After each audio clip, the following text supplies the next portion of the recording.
वेळेच्या अभावी कार्यक्रम थांबवावा लागतो. नमस्कार मराठी मंडळीवर तुमचं पुन्हा एकदा स्वागत आहे. ते झालं असं की 8:30 वाजता शरद पवार यांचं विमान होतं आणि त्यांना वेळेअभावी मध्येच सभा सोडून निघून जावं लागलं. त्यानंतर मात्र ठाकरेंनी सुद्धा या सभेतून काढता पाय घेतला. महाविकास आघाडीचे नेते अमर काळे यांच्या प्रचारार्थ इंडिया आघाडीची सभा होऊ घातलेली होती वर्धा गोंदिया या लोकसभा मतदारसंघामध्ये आणि या मतदारसंघाच्या अमर काळे यांच्या प्रचारादरम्यान हा सगळा प्रकार आपल्याला बघायला मिळाला. शरद पवार यांनी आपलं मनोगत व्यक्त केलं आणि त्यानंतर ते स्टेज सोडून निघून गेले. 8:30 वाजता त्यांचं विमान आहे असं कारण सांगण्यात आलं. अनिल देशमुख देखील निघून गेले. त्यानंतर मात्र उद्धव ठाकरे देखील फार काळ थांबले नाही. नेमकं या सभेमध्ये काय घडलं आणि उद्धव ठाकरेंना कशा प्रकारे विनंती इतर नेत्यांना करावी लागली भाषण करण्यासाठी, कशा प्रकारे त्यांनी हात जोडले, अगदी थोडा वेळ उद्धव ठाकरे बोलले आणि त्यानंतर त्यांनी सुद्धा स्टेजवरून काढता पाय घेतला. काय नेमका स्टेजवर गोंधळ झाला आणि कशा प्रकारे हे सगळं घडलं, चला तर बघूयात. वेळेच्या अभावी कार्यक्रम थांबवावा लागतो. यानंतर उद्धव साहेब ठाकरे या सभेला संबोधित करतील अशी मी त्यांना विनंती करतो. शिवसेना नेते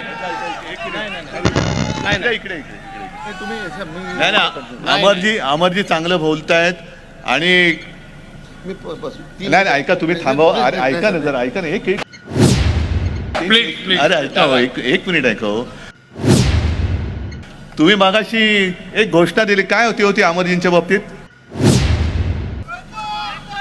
अमरजी काय नाही काय बोललात? आगे बढो.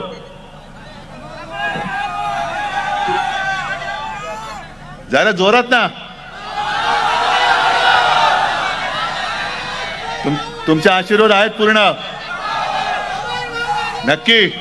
कारण मी थोडंसं वेळेचं भान राखून मला पण थोडं निघावं लागतंय. पण हा माणूस मला अभिमान वाटला, खरंच अभिमान वाटला. अमरजी, तुम्ही ज्या तडफेने बोलतात, अरे असं मर्द पाहिजे ना आपल्याला. मर्द पाहिजे की नुसता शेपट्या घालणारा पाहिजे? नांग्या टाकणारा नकोय, नांग्या ठेचणारा पाहिजे. आणि आजपर्यंत जे झालंय, आपण बोललं पाहिजे. अरे त्याला बोलू द्या. अरे ऐका बरं, मी 5 मिनिटं बोलतो आणि निघतो. नाही 5 मिनिटं नाही, 15 मिनिटं बोला. पूर्ण ऐका तुमची सवय. अरे ऐका, 15 मिनिटं बोला, नंतर बरं ठीक आहे, मी एक 5 मिनिटं बोलतो. 5 मिनिटं नाही. अरे ऐका ना, बरं 7 मिनिटं बोलतो. उद्धव ठाकरेंना खूप जास्त विनंती केल्यानंतर आणि हात जोडल्यानंतर अखेर उद्धव ठाकरेंनी मी 5 मिनिटं बोलतो, 7 मिनिटं बोलतो असं म्हणत भाषणाला सुरुवात केली. मात्र फार काळ काही ते बोलले नाही. मात्र समोर भाषणामध्ये बोलत असताना देखील त्यांनी अतिशय चांगल्या प्रकारे फटकेबाजी केली आणि महाराष्ट्राच्या किंवा माझ्या आडव्यात जो जाईल त्याला मी आडवा केल्याशिवाय राहणार नाही अशा प्रकारचं वक्तव्य देखील त्यांनी केलं. ते देखील आपल्याला बघायचंय. मोदी, अमित शहा आणि एकनाथ शिंदेना ते काय बोलले आणि शेवटी कशा प्रकारे त्यांनी पुन्हा अमर काळे यांना भाषण करायला लावलं आणि शिवसैनिकांना काय शपथ दिली ते देखील बघणार आहोत. पूर्ण सभा ऐक अर्धा तास बोला, अर्धा तास तुमच्यासाठी लोक थांबले. अरे नाही, मी बोलतो तुमच्याशी. बरं ऐका, बरं ऐका. थोडा तुमचा हिरमोड होतोय, मला कल्पना आहे. पण जरा थांबा.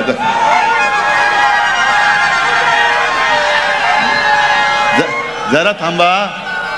मी एक 10 मिनिटं बोलतो. पण मला सगळ्यांनी एक वचन द्यायचं की माझ्यानंतर अमर पुन्हा बोलतील तेव्हा तुमच्यापैकी एक सुद्धा माणूस हलता कामा नये. वचन देताय? हात वर करून द्या पहिलं वचन. मग मी एक 10 मिनिटं बोलतो. आणि अरे तुम्हाला पण तुमचं सुद्धा कौतुक करावं तेवढं थोडं आहे.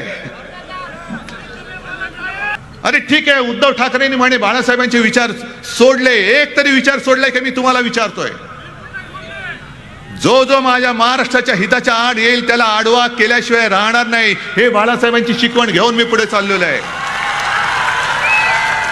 आता तुम्ही जर का म्हणजे ते आडवे येणार असतील तर त्यांना सुद्धा सफा चाट करण्याचं काम सुद्धा, पवित्र काम तुम्हाला करावं लागेल. मोदी सगळीकडे फिरतायत, अमित शहा सगळीकडे फिरतायत, सगळीकडे जय श्रीरामचा नारा देत आहेत. बरोबर आहे. कारण त्यांचं आता कसं चाललंय, आम्ही जातो आमच्या गावा, आमचा राम राम घ्यावा, हे त्यांचं चाललेलं आहे. गावी चाललेत. मग मोदीजी तुमची अवस्था अशी झालेली आहे, दिला नाही दाणा पण मला बाजीराव म्हणा, मला बाजीराव म्हणा. अरे काय तुमची कुवत, 10 वर्ष तिकडे बसलात. आणि अमरजी मी तुम्हाला परत विनंती करतोय, प्लीज तुम्ही तुमचं भाषण कंटिन्यू करा. माझ्या पूर्ण शुभेच्छा. आणि इथे शिवसैनिक किती आलेत? बस प्रत्येकाने इमाने इतबारे अमरजींचं काम केलंच पाहिजे.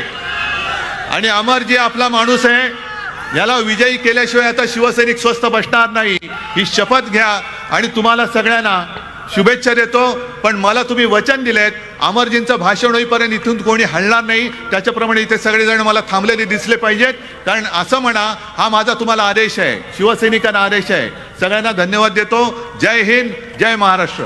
तुम्ही बसा, तुम्ही बोला, प्लीज बोला. तर अशा प्रकारे उद्धव ठाकरेंनी आपलं भाषण आटोपतं घेतलं आणि पुन्हा एकदा अमर काळे यांना साथ द्या असं शिवसैनिकांना आवाहन केलं. आणि अमर काळे यांचं भाषण संपेपर्यंत तुम्हाला इथं बसायचंय असा माझा आदेश आहे असं म्हणत उद्धव ठाकरे यांनी देखील स्टेजवरून काढता पाय घेतला.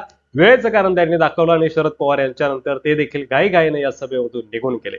यावर तुमचं मत कमेंट बॉक्समध्ये लिहायला विसरू नका. आणि वर्धा या लोकसभा मतदारसंघामध्ये कोणत्या पक्षाचा खासदार होणार, तुम्ही कुणाला मत देणार, तुमचं मत कमेंट बॉक्समध्ये लिहायला विसरू नका. पुन्हा भेटू पुढच्या व्हिडिओमध्ये.